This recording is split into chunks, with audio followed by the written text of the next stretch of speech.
Piaggio के दीना सुहाना रतिया लुभावना है आजो के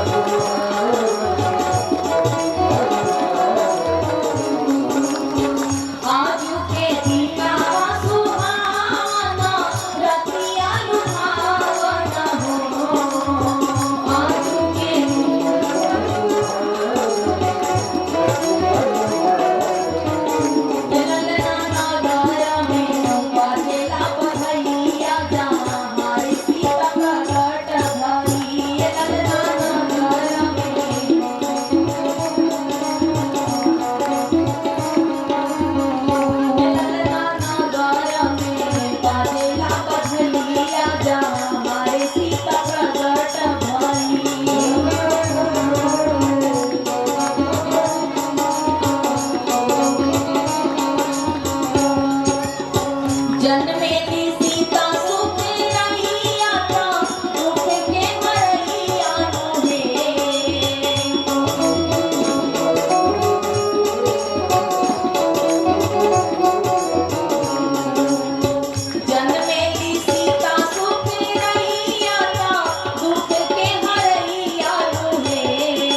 जनकपुर लोग जहाँ सीता प्रगट भई माँ सीता प्रगट हुई।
यानी ये उम्र धीरे धीरे बीतते जा रही है, तो जो समय है भगवान का भजन कीर्तन करें।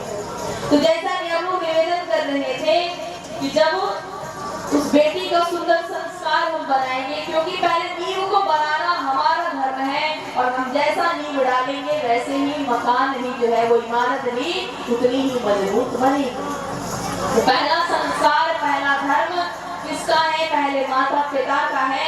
वो अपने बच्चों में कैसे संस्कार डालने का प्रयास करते हैं, कैसे उनके चरित्र का निर्माण करते हैं। हमारी माँ सीता अपने चरित्र के माध्यम से वैसे ही अपने माता पिता के धर्म को निभाई।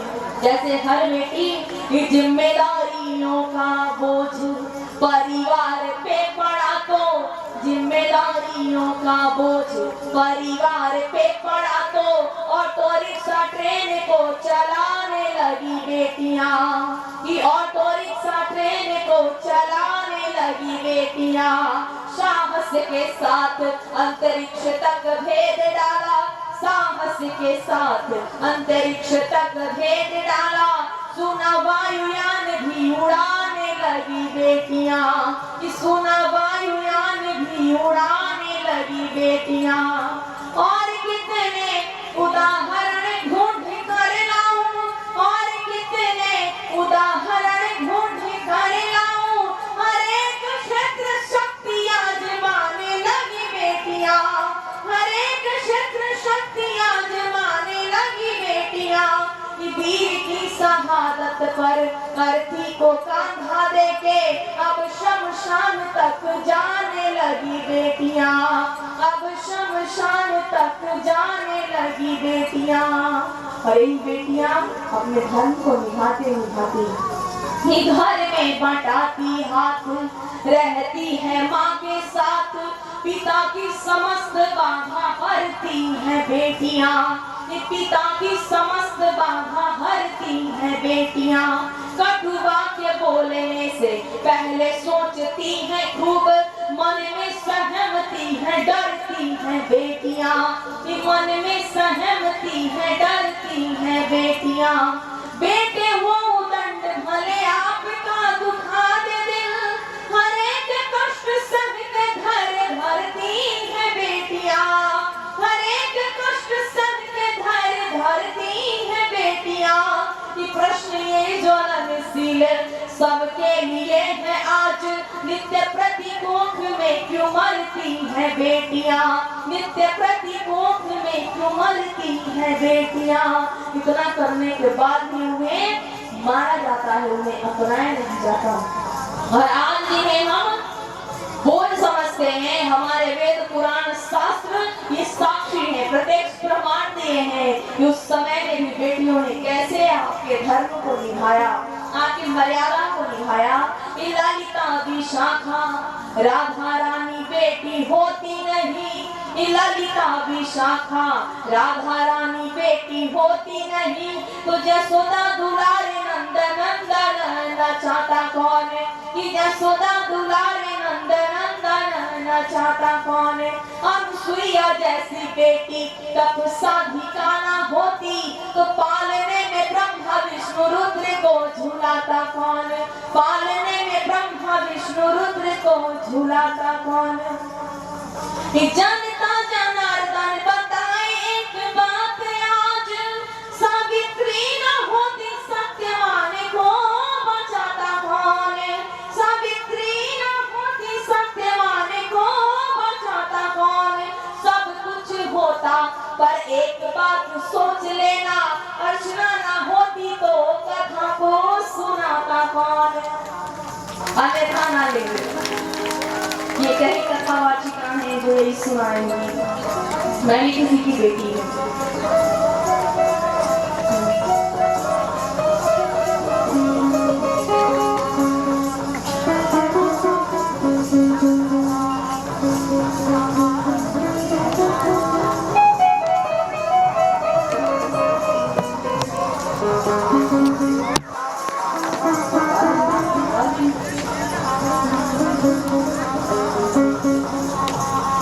मैंने इसलिए कहा मैं भी किसी की बेटी हूँ, आप सबके जैसे मेरे भी माता पिता हैं। तो जब मैं भी इस दुनिया में आई हूँ तब आज आपके बीच हूँ, नहीं आई होती तो कहाँ से आती। तो इसीलिए बेटियों को सम्मान दे। और देखिए अभी एक भजन भैया दे के रहे जिसको जरा गा दीजिए, गा तो देंगे भैया।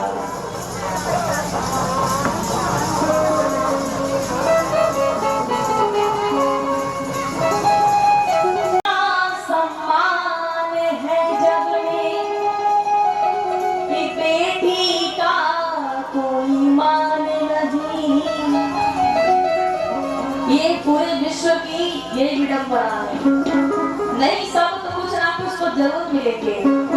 बेटे का सम्मान है जग में, ये बेटी का कोई मान नहीं। दुनिया वालों मुझे बताओ, बेटी क्या संतान नहीं। दुनिया बताओ बेटी क्या संतान नहीं। बेटे का सम्मान है जग में, बेटी का कोई मान नहीं। बेटे का सम्मान है जग में, बेटी का सम्मान नहीं। बेटे का सम्मान है जग में, बेटी का कोई मान नहीं। बेटे का सम्मान है जग में, सम्मान नहीं। दुनिया वालों मुझे बताओ बेटी क्या संतान नहीं। दुनिया वाले मुझे बताओ बेटी क्या संतान नहीं। दुनिया वाले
मतलब कि वो तभी साथ छोड़ सकती है जब उसकी सांसें टूट जाएं, और जब सांसें टूट जाएंगी तो ससुराल के परिवार से भी रिश्ता टूट जाएगा और माता पिता से भी रिश्ता उसका टूट जाएगा। कि बेटा साथ छोड़ भी देगा कि बेटी साथ ना छोड़ेगी, छोड़ेगी वो जिस दिन नाता दो रिश्तों को तोड़ेगी। बेटी को ठुकराने वाला वो इंसान नहीं, कि दुनिया वालों मुझे बताओ कि बेटी क्या संतान नहीं, कि दुनिया वालों मुझे बताओ कि बेटी क्या संतान नहीं।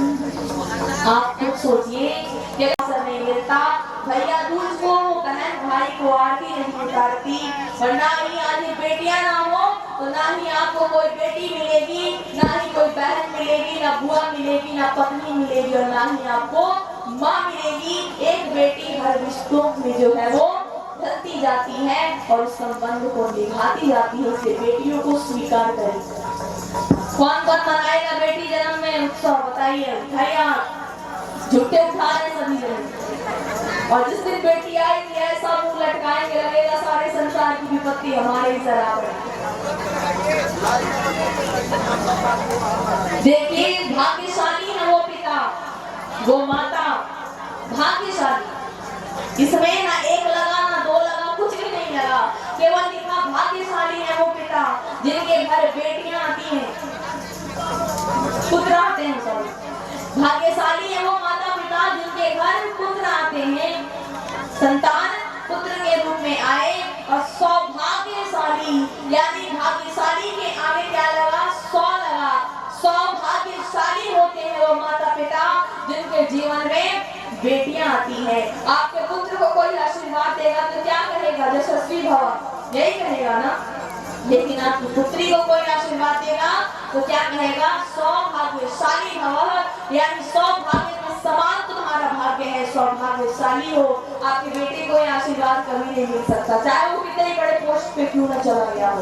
कोई कहता है बेटे को भी सौभाग्यशाली भव, नहीं कहता। यानी आपकी बेटी को कहते हैं कि सौभाग्यशाली भव है, इसीलिए आप भी माता पिता भी सौभाग्यशाली हैं जो आपके घर बेटी आई है। इसीलिए बेटे का जन्म हो तो ज्यादा उत्सव मनाएं जब आपके घर वो लक्ष्मी आए, लक्ष्मी आई है जीवन में। आज वही दशा मिथिला में है, हर एक घर में उत्सव मनाया गया और जब सीता जी आई तो सबका जीवन सुखमय बन गया। प्रभु चार भाइयों के रूप में आए हैं, धीरे धीरे समय व्यतीत होते चला गया। राजा दशरथ जी ने दूत को भेजा, कहीं जाओ जाकर गुरु वशिष्ठ जी को बुला कर लाओ। कहीं गुरु वशिष्ठ जी को कहीं, हाँ किस लिए लाना था, नामकरण संस्कार के लिए। हमारे धर्म में 16 संस्कार दिए गए, इसमें एक नामकरण संस्कार भी है। तो बच्चे के जन्म के उपरांत वो नामकरण संस्कार किया जाता है। तो दूत गए और गुरु वशिष्ठ जी को बुला करके लाए कि नामकरण करी अवसर जानी, कि भूप बोले पठे मुनि ज्ञानी, कि करी पूजा भूपति अस भाखा, कि धरी नाम जो मुनि को निराखा। गुरु जी के पूजन की आसन पर बैठाए, कहे कि हे गुरुवर, आपने मन में जो विचारा हो उस प्रकार से मेरे चारों पुत्रों का नामकरण संस्कार करें। गुरु वशिष्ठ जी ने कहा कि हे राजन, इनके तो अनेक अनुपम नाम हैं, इनके नाम अनेक अनुपा,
राम जी के एक ही नाम थोड़ी है, कई नाम है।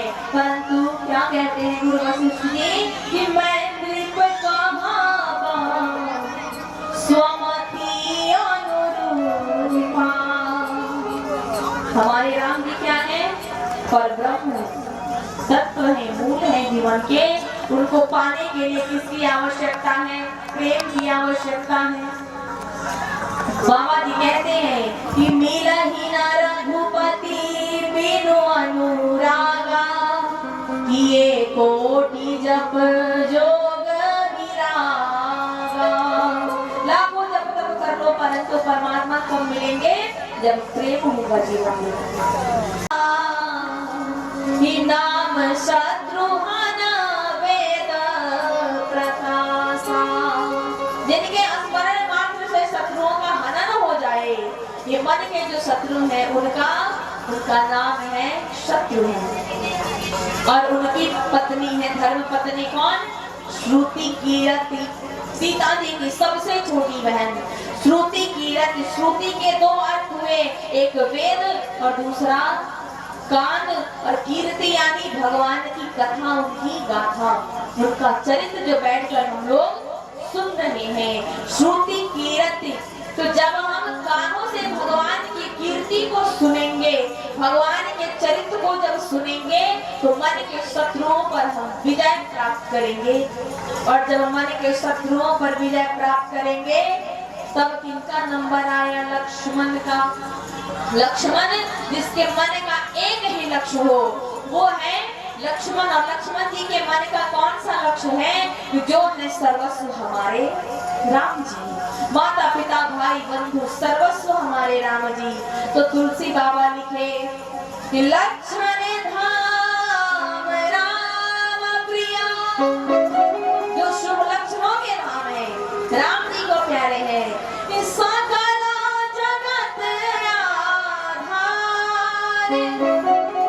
समस्त जगत के आधार है। लक्ष्मण जी क्या है? शेषावतार है, सारी पृथ्वी को थामे हुए हैं। लक्ष्मण धाम राम प्रिया, सकल जगत आधार, गुरु वशिष्ठ ते ही राखा, लक्ष्मण राम उदार। जब कानों से भगवान की कीर्ति को सुनेंगे, श्रुति कीर्ति के माध्यम से, तो शत्रुघ्न जी के माध्यम से मन के शत्रुओं पर विजय प्राप्त होगा। और जब विजय प्राप्त होगा तो लक्ष्मण जी के माध्यम से मन का एक लक्ष्य बनेगा कि अब हमें भगवान को पाना है। जब एक लक्ष्य बनेगा तो क्या होगा? लक्ष्मण जी की धर्म पत्नी है उर्मिला, उर यानी हृदय। तो जब हृदय से हृदय मिला, उर्मिला का ये अर्थ हुआ कि हृदय से हृदय मिला, किसका? भक्त और भगवान का। तो जब मन का एक लक्ष्य बनेगा, कानों से भगवान की कीर्ति को सुनेंगे, शत्रुओं पर विजय प्राप्त करेंगे शत्रुघ्न जी के माध्यम से, तो लक्ष्मण जी के माध्यम से मन का एक लक्ष्य होगा। और जब मन का एक लक्ष्य बनेगा तो उर्मिला जी के माध्यम से उर मिलेगा भक्त और भगवान का। और जब उर से उर मिलेगा, हृदय से हृदय, तो भरत जी के माध्यम से क्या होगा? मन में प्रेम भरेगा। राम प्रेम मूरत तज एही। भरत जी क्या है? राम जी के प्रेम के मूर्ति है। तो बाबा जी लिखते हैं कि विश्व भरन पोषण कर जोई, हिता कर नाम भरत अस होई। जो पूरे संसार का भरण पोषण करेंगे उनका नाम भरत होगा। तो भरत जी क्या भरेंगे? केवल प्रेम भरेंगे। और भरत जी की पत्नी है मांडवी। जब मन का एक लक्ष्य होगा, उर से उर मिलेगा, तो भरत जी के माध्यम से मन में प्रेम भरेगा। और जब प्रेम भरेगा तो मांडवी जी के माध्यम से भगवान से मिलने के लिए मन में उत्कंठा जागृत होगी, इच्छा जागृत होगी, तब हमें किनकी प्राप्ति होगी? बाबा जी लिखते हैं कि जो आनंद सिंधु सुख राशि, जो आनंद के समुद्र है, सुख की राशि है, इसी करते त्रैलोक्य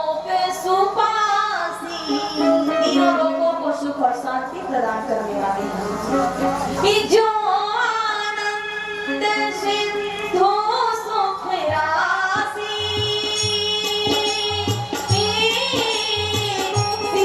करते त्रैलोक सुवासी। राम सिया राम जय जय राम।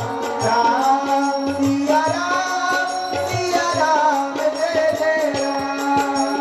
राम सिया राम जय जय राम। सिया राम जय जय राम। सो सुख धाम राम असनामा। अखिल लोक दायक विश्रामा। राम सिया राम जय जय राम। राम सिया राम जय जय राम। क्या कहे बाबा जी? जो वही क्या है, जो अनंत के समुद्र है, सुख की राशि है, तीनों लोगों को सुख और शांति प्रदान करने वाले हैं, वो सुख के धाम है। सो सुख धाम राम असनामा। जो सुख के धाम है उनका नाम क्या होगा? राम होगा। सो सुख धाम राम असनामा। अखिल लोक दायक विश्रामा। राम सिया राम जय जय राम। राम सिया राम जय जय राम। राम सिया राम जय जय राम।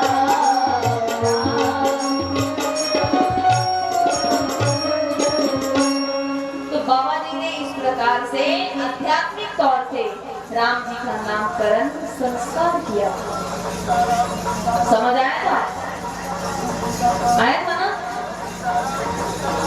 एक बार और बताते हैं।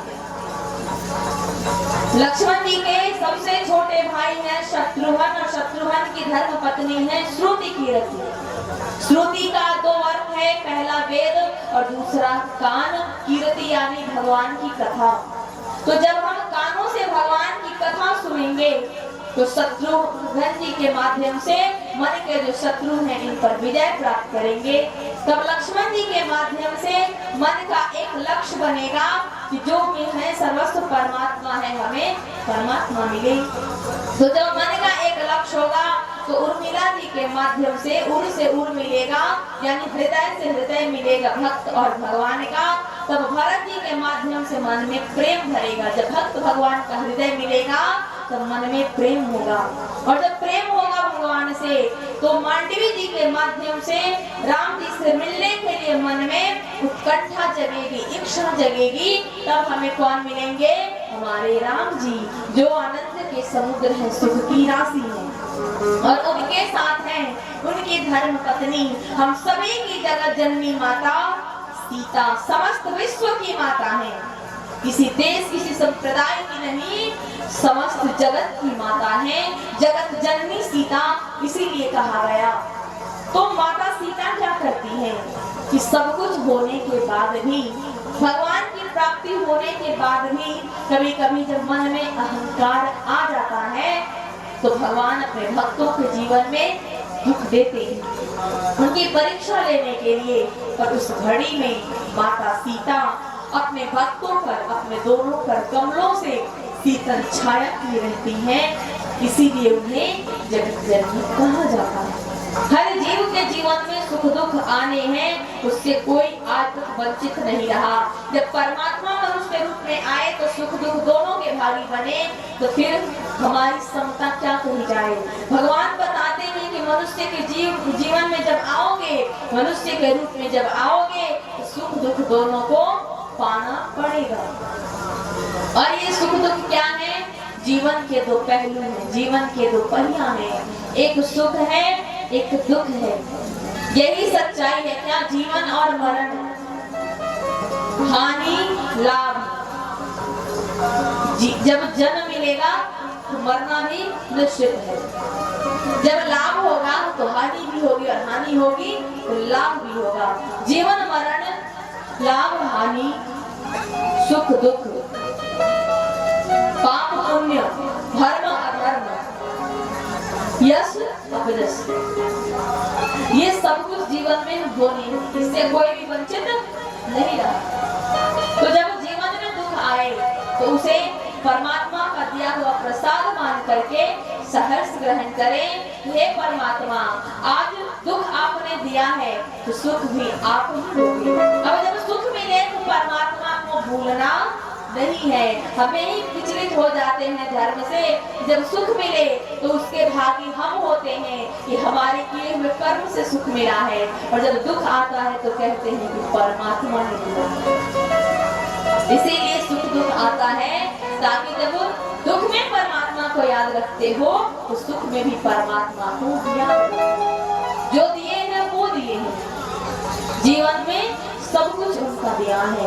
ये बेताबी का, खामोशी का, एक अनजाना सा नगमा है, महसूस इसे करके देखो, हर सांस यहाँ एक सदमा है, इसको जितना समझो कम है, जीवन सुख दुख का संगम है, जीवन सुख दुख का संगम है, कभी सावन है कभी पतझड़ है, ये आता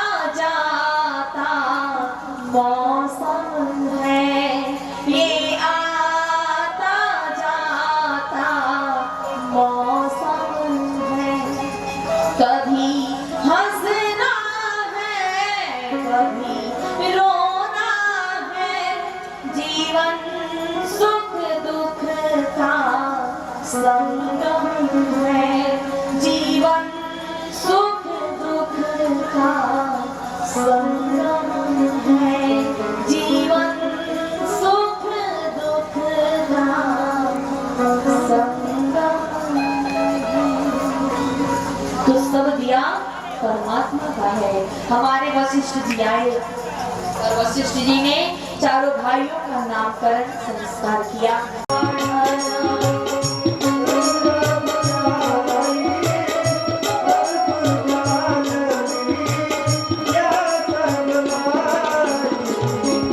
कितने समय में पाए सत्य से ऊपर शील को रखा, और प्रैक्टिकल भी देखेंगे तो सत्य से ऊपर शील है, यानी कि सत्य मुख से बोला जाता है और शील रहता कहाँ है? हम सबके नेत्रों में। तो राम जी में शील था। क्यों? क्योंकि गुरु के यहाँ गए, जाकर के जब गुरु के यहाँ गुरुकुल में रहते थे, गुरु के आदेश का पालन करते थे, तो सब में नम्रता थी, विनम्रता थी। और आज के शिष्य में वो ना व्यवहार रहा, ना ही वो शिक्षा जो हमारे पूर्व में हमारे भगवान ने पाया। और राम जी क्या कहते हैं कि प्रातः काल उठी के रघुनाथा,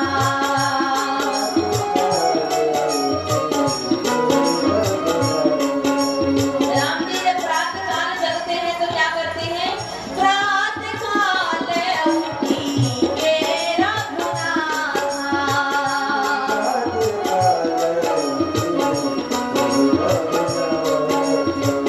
मातु पिता गुरु नावहि माथा, मातु पिता गुरु नावहि माथा, मातु पिता गुरु नावहि माथा। मातु पिता गुरु नावहि माथा। राम जी प्रातः काल जब जगते तो क्या करते थे? हाथ उठाता है कि पैर छूता है? बताइए। जब पत्नी जी पैर नहीं छूती है पति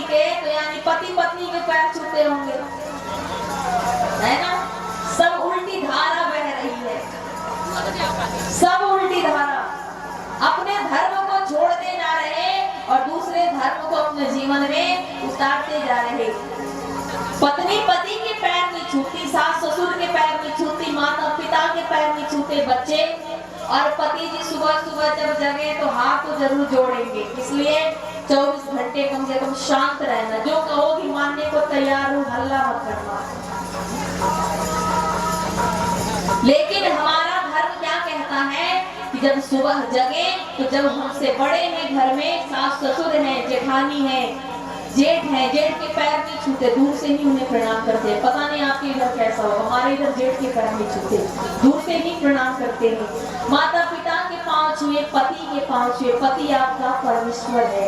आज पति नहीं तो आपका कुछ नहीं, उस पति के नाते उस परिवार से आपका नाता जुड़ा हुआ है। और आजकल बच्चे पैर छूना तो दूर की बात, पहले लोग क्या करते थे कि जो हमसे बड़े हैं, हमसे श्रेष्ठ हैं, उन्हें साष्टांग दंडवत किया जाता था, तो वो हमें आशीर्वाद देते थे, सिर पे हाथ रख के पीठ थपथपाते। कुछ दिन बाद ऐसा चला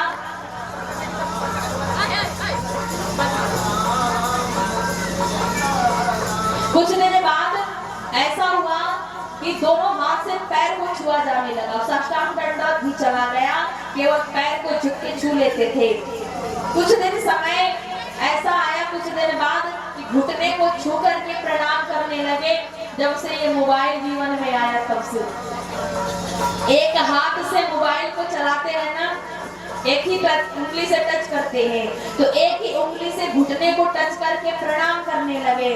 और अब तो सीधे सीधे ऐसा आया कि अब झुकते भी नहीं, कमर पे ही हाथ ऐसे करके खींच लेते हैं।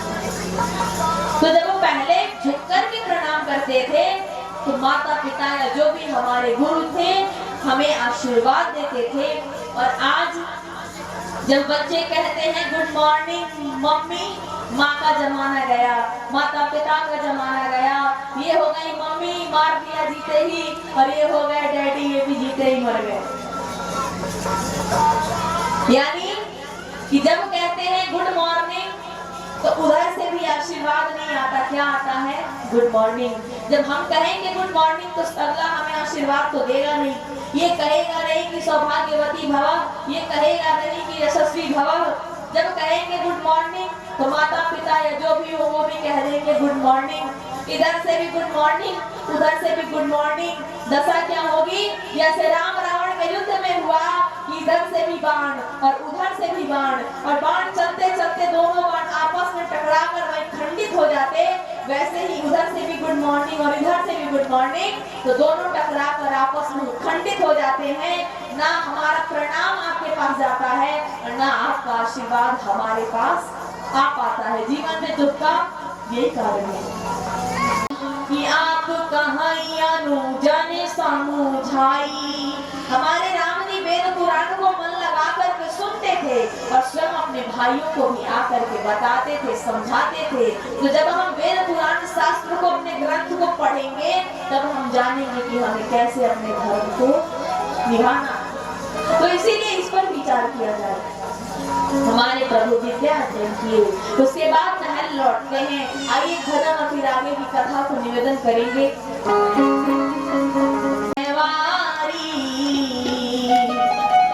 भूल गए बनवारी, लौट कब आओगे? भूल गए बनवारी, लौट कर आओगे।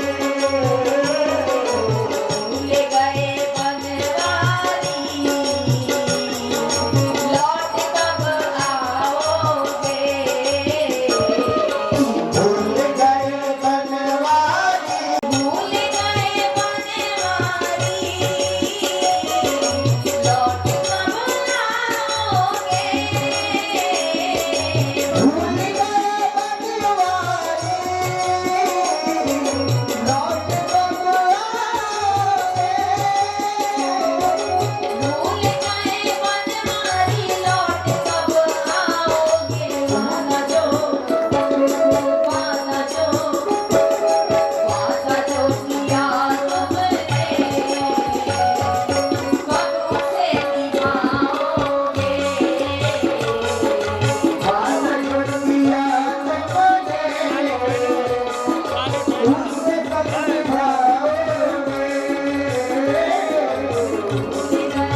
विश्वामित्र जी को लेकर आए, स्वयं अपने आसन पर बैठाए, चरण पखारे, चरणोदक लिए, नाना प्रकार का व्यंजन बना और विश्वामित्र जी को भोजन कराए।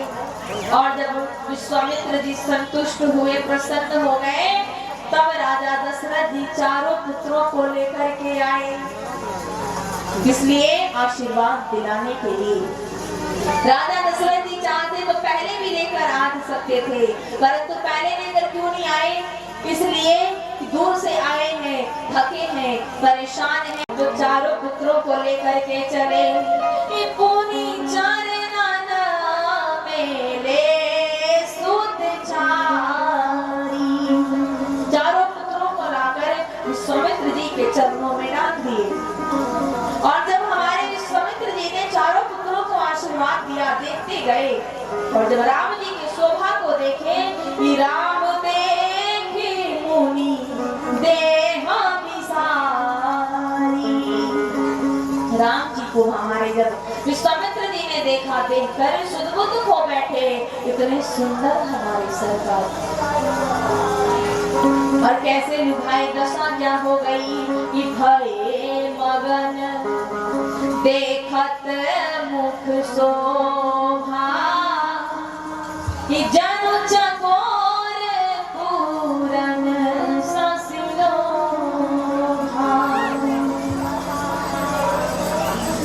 जब प्रभु ने देखा तो क्या कहते हैं, हमारे प्रभु भी देखकर विश्वामित्र जी को मुस्कुरा दिए कि अब आ गया है समय अपने धर्म को दिखाने का, इसीलिए आए हैं।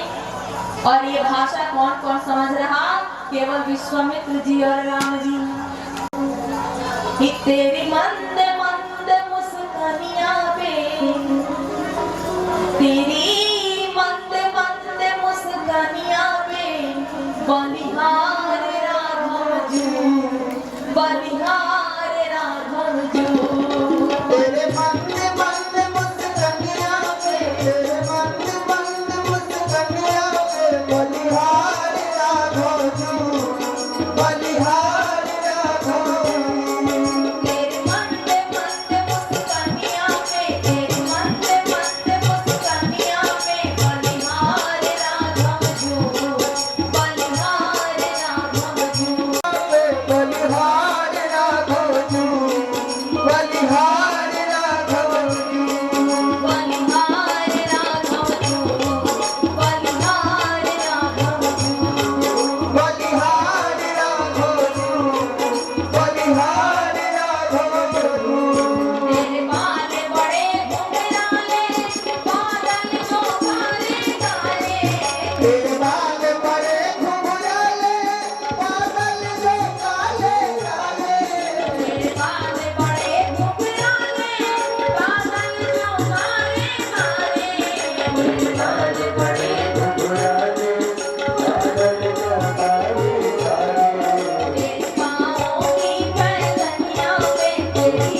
तेरी चाल अदम मतवाली लगती है प्यारी प्यारी।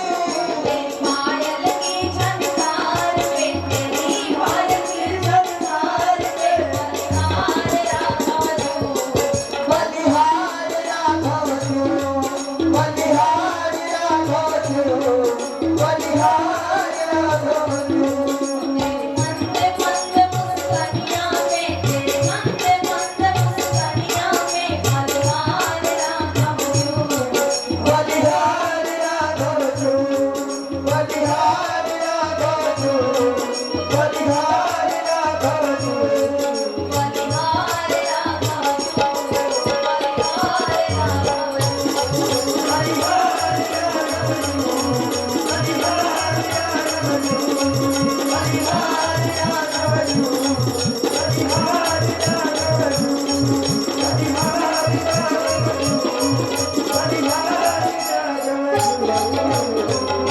हमारे वहाँ समाचार पहुंची दरबार में। एक दासी जाकर माँ कौशल्या जी से कही कि जानती हैं रानी जी, एक बाबा आए हैं नगर में। कहे कैसे हैं? कहे बूढ़े हैं, साथ में और कौन है? कहे एक चेला है उनका छोटा सा। कहे कि देखी हो ठीक ठाक है ना? कहे बस देख के आ रही हूँ, जीवन रेखा दिखाई हूँ, सारी बातें बता रहे हैं क्या हुआ है, क्या हो रहा है और क्या होने वाला है। कहीं कि तब तो जाओ बुला कर के लाओ कि मैं अपने राम के जीवन रेखा को दिखाऊं, हस्त रेखा को दिखाऊं कि मेरे राम के भाग्य में लिखा क्या है। दासी गई, जाकर बाबा से कही बाबा चलिए। कहे कहाँ जाना है? कहीं महल में। कौन बुलाया? कहीं माँ कौशल्या। कहे चेला उखाड़ हस्त रेखा, चल बुलावा आ गया। जब पहुंचे दरबार में, मैया आई, पहले देखी न्योछावर दी। कहीं कि मैं अपने पुत्र के हस्तरेखा को दिखाना चाहती हूँ बाबा। मैंने सुना है आप बड़े ही ज्ञानी हैं, सारी बातें बता देते हैं। शंकर बाबा कहे अब हम क्या बताएं, हम क्या नहीं जानते जब हमारा ही सब बनाया हुआ सरकार भी जानते हैं। राम जी जानते थे कि शंकर जी आ गए हैं, परंतु बालक है, बाल लीला कर रहे। हमारे शंकर जी जब कहीं कौशल्या माँ की देखना है, हस्तरेखा देख करके बताइए कि मेरे राम के जीवन में क्या है। शंकर जी कहे कि मैया जब तक बालक को गोद में ना लूं, हाथ नहीं पकड़ूं, कैसे पता चलेगा कि क्या है हाथ में क्या नहीं है। कहीं कि इसमें कौन सी बड़ी बात है। जब कुछ दिखाना है, बताना है, जानना है तो बच्चे को देना ही पड़ेगा। शंकर बाबा की गोद में पकड़ाएं। शंकर बाबा लगे सरकार के दर्शन करने। सरकार हमारे मुस्कुराते हैं, लंबी लंबी दाढ़ी शंकर बाबा के सरकार पकड़ कर खींचे जा रहे, दोनों अपने में मगन। कहते हैं वाह सरकार गजब की लीला करी। सारे लोग यही जानते हैं कि कोई साधारण बालक जन्म लिया है, सबको क्या पता कि वो परम पिता परमात्मा है। राम ने मनी मन पूछे कि आप रूप बदल कर क्यों आए? कहे माता का ही आदेश था किया तो बूढ़ा आएगा, नहीं तो कोई बालक आएगा, तो साथ में कागभूषुंडी को भी लेकर आया हूँ। मनी मन वार्ता चल रही, राम जी मुस्कुरा रहे, हमारे बाबा भी मुस्कुरा रहे। दासी कही मैया कहीं ये बाबा कोई जादू टोना तो नहीं कर रहे ना? कुछ बोलते ही नहीं। मैया कहे कि नहीं नहीं, अरे बाबा हस्तरेखा देखकर बताइए कि मेरे लल्ला के जीवन में क्या लिखा है, क्या होने वाला है। तब तक कागभूषुंडी जी शंकर जी को बाबा हमें भी, शंकर बाबा मनी मन वार्ता चल रही है। कहे अरे कागभूषुंडी छोटे हो, बालक बने हो, क्यों दूं सरकार को? तुम्हें जीवन रेखा देखने आएगा, तुम्हें तो हस्तरेखा देखनी नहीं। अगर हस्तरेखा देखने आए तो कहो कि इन्हें देता हूँ। कागभूषुंडी जी कहे हस्तरेखा देखने नहीं आता, लेकिन ये कहने तो आता है ना कि शंकर बाबा हैं। शंकर जी कहे अब तो फंस जाएंगे, अब तो देना पड़ेगा। तो शंकर जी बाल कागभूषुंडी जी को, कागभूषुंडी जी शंकर जी को, दोनों अपने अपने गोद में लेकर के भगवान को खिलाए जा रहे। मैया कहे बाबा अब बहुत विलंब हुआ, जानना चाहती हूँ कि राम के जीवन में क्या है। शंकर बाबा ने जन्म से लेकर के और विवाह तक की पूरी कथा को सुना दिया कि ऐसे ऐसे इनका जन्म हुआ है और ऐसे ऐसे आगे घटना घटेगी, ऐसे ऐसे लीला करते जाएंगे, चरित करते जाएंगे। और जब ये विश्वामित्र जी के साथ जनकपुर जाएंगे, वहीं स्वयंवर में धनुष को तोड़ेंगे और सीता जी से इनका विवाह होगा। अब इतना तो कौशल्या माँ जान गई थी।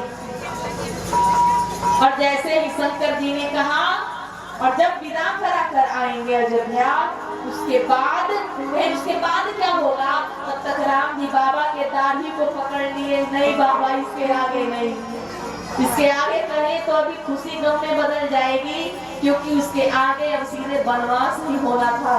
कहे जहाँ कहेंगे वनवास की कथा तो मैया लो अभी रोने लगेंगी।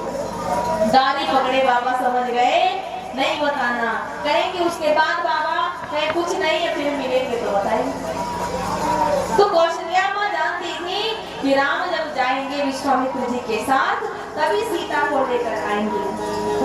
माँ कौशल्या ने प्रसन्न मन से विदा किया और जब सौंपने लगे हमारे राजा दशरथ, तो राजा दशरथ जी ने कहा गुरु विश्वामित्र जी से कि हे मुनि, आज मैं अपने दोनों बालकों को आपको सौंप रहा हूँ कि मेरे नाथ प्राण सुत दो।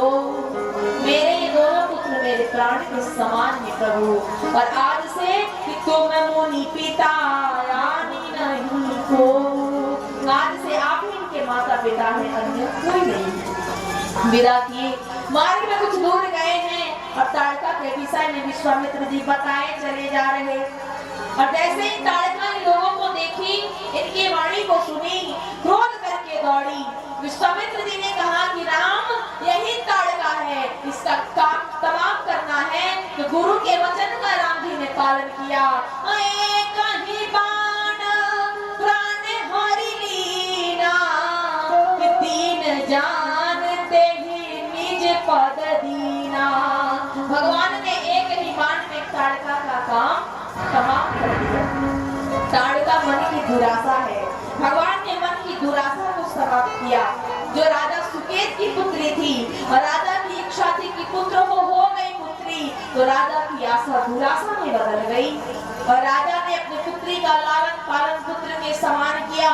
पुत्र के समान वस्त्र पहनाना, स्वतंत्र छोड़ देना, तो ना पुत्री रही ना पुत्र बन पाई, वो हो गई निशाचर।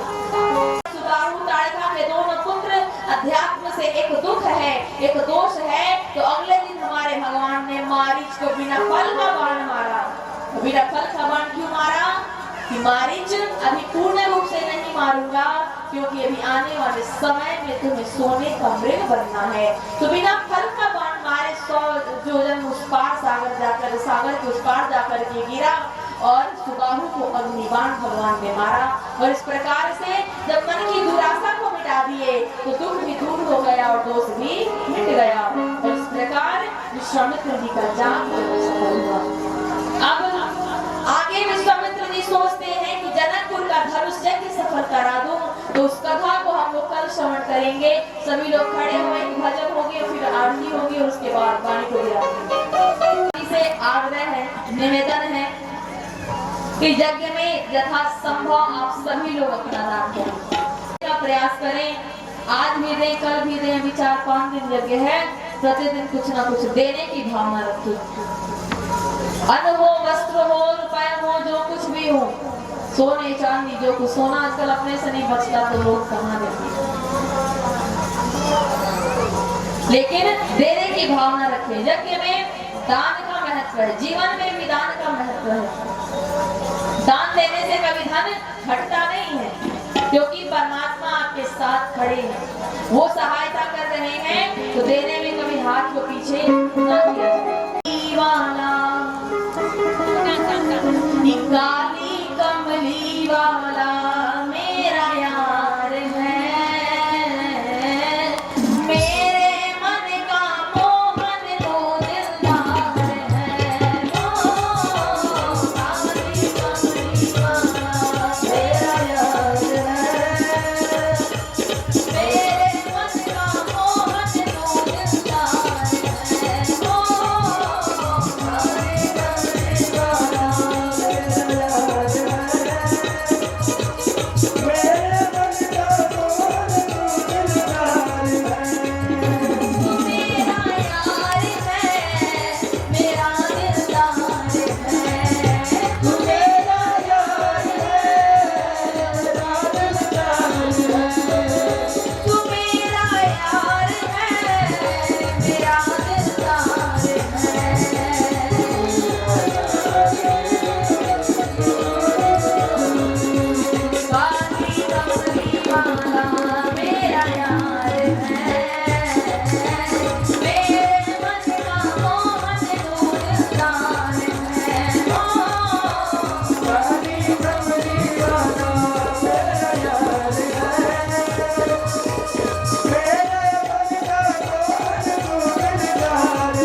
पागल प्रीत की एक ही आशा, दर्द दिल दर्शन का प्यासा, दर्द दिल दर्शन का प्यासा।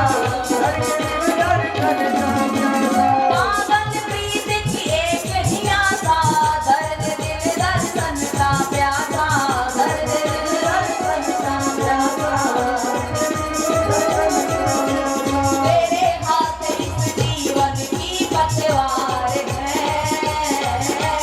तेरे हाथ इस जीवन की पतवार है। मेरे मन का मोहन तो दिलदार है, ओ रानी कमली वाला मेरा यार है। मेरे मन का मोहन तू दिलदार है। मेरे मन का मोहन तो दिलदार है। मेरे मन का मोहन तू दिलदार है। सपनों में रात में आया,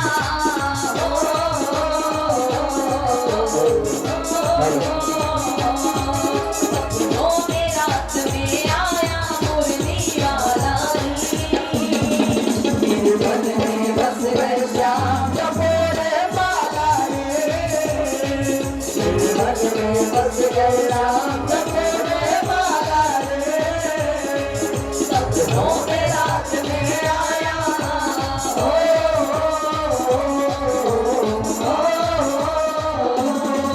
सपनों में रात में मेरे मन का मोहन तू दिलदार है। मेरे मन का मोहन तो दिलदार है।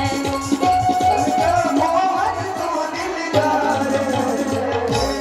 प्रेम से बोलिए भक्तवत्सल भगवान की। आइए अब आरती प्रज्वलित की जाए और उसके बाद तेरी मूर्ति मन में बसा कर, तेरी मूर्ति उतारूं है गिरधर तेरी आरती। मन में बसा कर तेरे मूर्ति उतारू है गिरधर तेरी आरती। मन में बसा कर तेरी मूर्ति उतारूं है गिरधर तेरी आरती। मन में बसा कर तेरी मूर्ति उतारू है गिरधर तेरी आरती।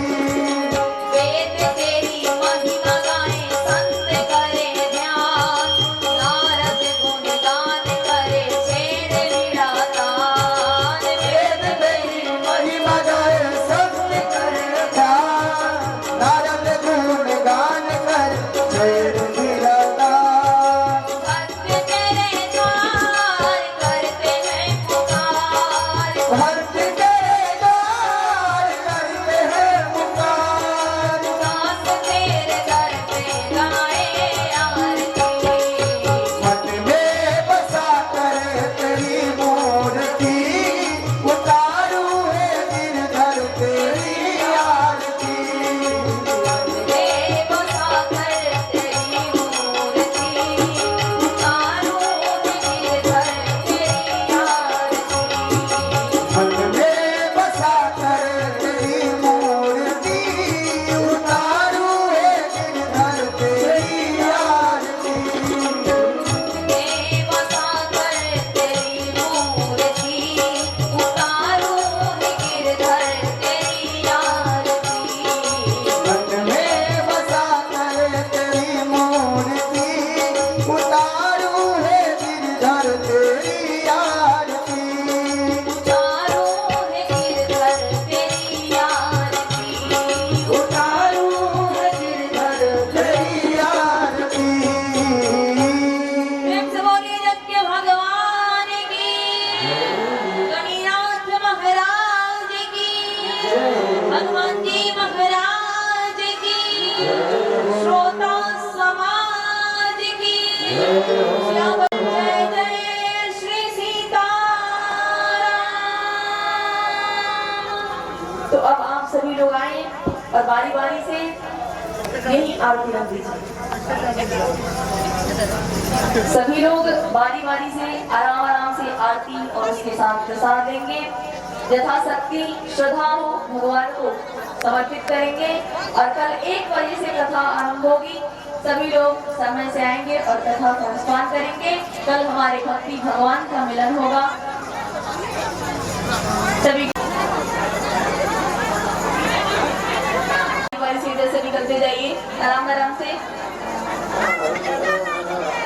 अब हाम्रो हवन हुन्छ मन्दिरभित्र हो भइदिनु होला। समयमा चेन्जेस आएर तपाईँहरूलाई खबर गरेको 6 बजे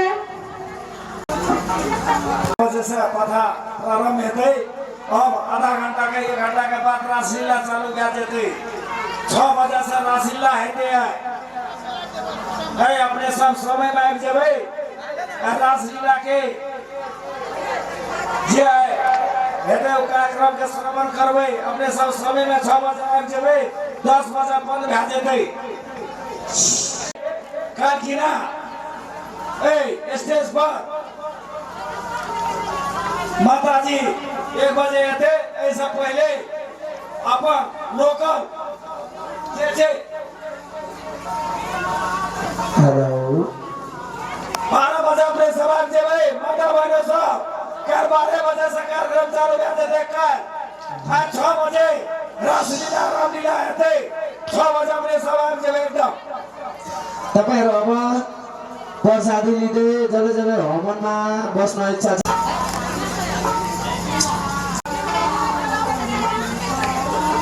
भन्नुस् पानी दिनुहोस्। हेलो निमरीको जिम्मामा छ तपाईँ। प्रदीप दाइ तपाईँ जहाँ हुनुहुन्छ कृपया पण्डाल सफा गरिदिनु होला। धन्यवाद। प्रदीप मरी जहाँ भए पनि तपाईँ आएर पण्डाल सफा गरिदिनुहोस्। हेलो कृपया यो माइकको आवाज सुनेर हाम्रो प्रदीप दाइ कृपया तपाईँ स्टेजमा आइदिनु होला। अब हाम्रो भण्डारा पनि स्टार्ट भइसकेछ। जल जल भोक लागेछ। भोजन गरेर मात्रै घर जानु होला। धन्यवाद। प्रदीप मरीज्यू तपाईँ जहाँ हुनुहुन्छ प्रदीप मरीज्यू तपाईँ जहाँ हुनुहुन्छ चाँडोभन्दा चाँडो आएर यहाँ अलिकति सफा गरिदिनु पर्यो, क्लिन गरिदिनु पर्यो। किनभने 6 बजेदेखि यहाँ रासलीला स्टार्ट भइहाल्छ। आइदिनु होला। धन्यवाद। और देखो वो कितना भजन और ज्ञानी है ना कोई ध्यानी है। कृष्ण को ब्रह्मचारी भी कहा गया है। भले इस संसार में कोई कुछ नहीं है ये सिखाया है। अहमे ब्रह्मे द्वितीय नास्ति स्वयं मैं ही हूँ संसार का। अर्जुन को भी ज्ञान दिया। मेरा परवावा है एक तरफ भाई सोच रहे हो तब तो तुम स्वयं अपनी दुनिया से चले जाओगे। ये नहीं जानते सब कुछ तो मैं ही हूँ।